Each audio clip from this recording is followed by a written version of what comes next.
So let's start by looking what we actually mean by project. We will start with a short definition. So by project, we mean a temporary organization that is created for the purpose of delivering specific products. In many cases, it can be more than one product. Those products we called deliverables. It is also important to remember that usually after the project delivers the products, the deliverables, the project team, so the team that was participating in the project, is disbanded. They move to new tasks, new projects.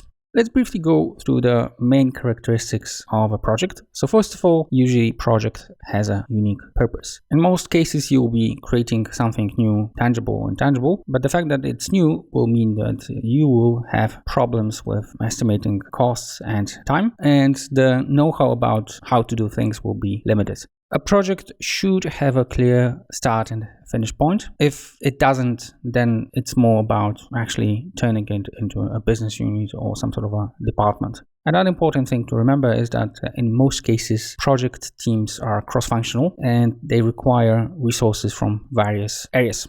So, in other words, a project tries to address something which cannot be solved by one department in a short time. As we said, project is a temporary initiative. Therefore, it means that the people which are participating in the project will be not staying there after the project is finished. As we said, the project team is disbanded and moves to new tasks. And finally, you should not put into project things which are business as usual, so the regular things that you know how to do and you do them pretty well. In short, if it's new, you can define start and finish point, and it requires a cross-functional team, then project is a very good way to address this issue. Now, every project will have three main dimensions: cost, in other words, budget, time, and scope. By costs, or rather budget, we mean the financial constraints that we have defined within which the project has to be completed. So usually at the beginning, we define how much money we want to spend on a specific project. And as a project manager, obviously, you have to try to stick to that. Time actually means two things. So by time, we mean the date by which we are supposed to finish the project and deliver the products defined in the scope.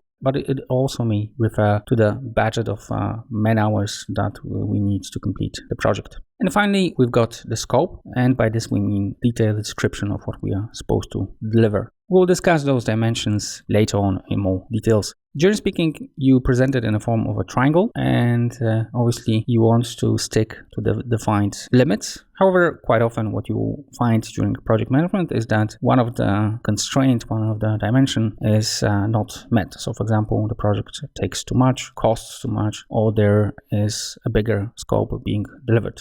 Triangles are not good for analyzing, therefore we'll look at a bit different presentation in the form of a simple column chart. So we've got the three dimensions, and we present on this graph the execution versus budget. Let's have a look at the four main scenarios that may happen. So first of all, you may have a situation where you manage to deliver the scope. So we managed to finish 100% of the things we promised as a project manager within the promised time. However, it costs more. In other words, we have exceeded the budget. The second scenario is when we delivered everything, however, at the expense of the time. In other words, it took us longer than we have thought to finish the project and deliver the products. One of the worst scenarios, obviously, when we violate the two constraints at the same time. So we managed to deliver everything we promised, however, at higher costs and in a longer time than we have promised. One of the more optimistic scenarios is scenario 4, where we preserve the budget and we deliver everything we have promised within the set time. And on top of that, we are able to deliver a little bit more.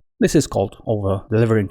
So that's in short when it comes to project and the three dimension. We'll discuss them, as I said, in more details later on. But now first let's see when we actually would use a project and when we would actually not use a project.